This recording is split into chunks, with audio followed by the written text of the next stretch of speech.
Right. Hello, everybody. This is John Klien, the senior sports columnist at the Tulsa World. I'm with Kelly Hines, who covers TU for us, and we just watched a really good football game. 38-31, Tulsa wins.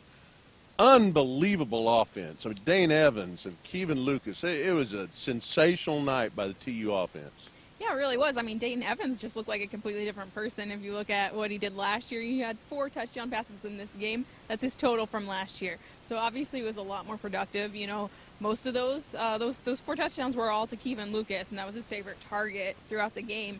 And Kevin was a guy who I've seen in preseason has kind of had some drops. He did not have drops today. He was so clutch, especially in the fourth quarter, and definitely the offense was impressive. I was so impressed because I've been coming to TU football for a long time. I know their history of throwing the football around this place.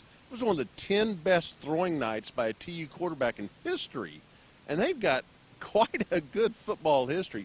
Dane Evans was a guy that had a lot of pressure on him coming into the season. He really responded. I mean, that is a very impressive opening night.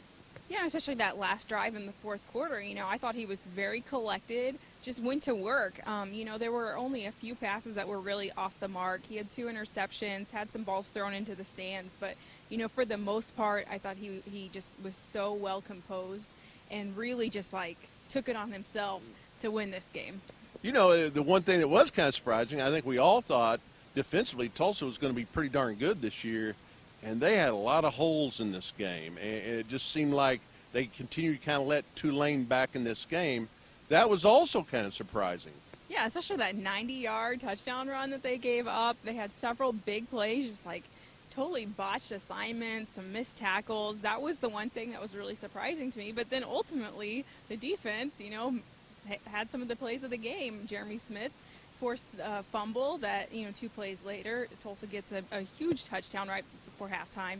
And then obviously DeMarco Nelson with an interception that, you know, ended the game. So they have some work to do, though. Tulsa picked last in the American Athletic Conference. They're now 1-0 in the league. So that's a good start. They got a lot of work to do, but you have to feel like winning their first game, that's about as close to a must-win as you can have, and they really delivered. Yeah, I think so. I think, you know, no one wanted to say it was a must-win, but in terms of putting last year's disappointments in the past and getting off on the right foot in a new conference, you know, this hopefully is something for them to build on. Well, it's going to be fun to see where the TU Golden Hurricane go from here, and Kelly and all of us will be here bringing it to you on Tulsa World TV. Thanks for watching.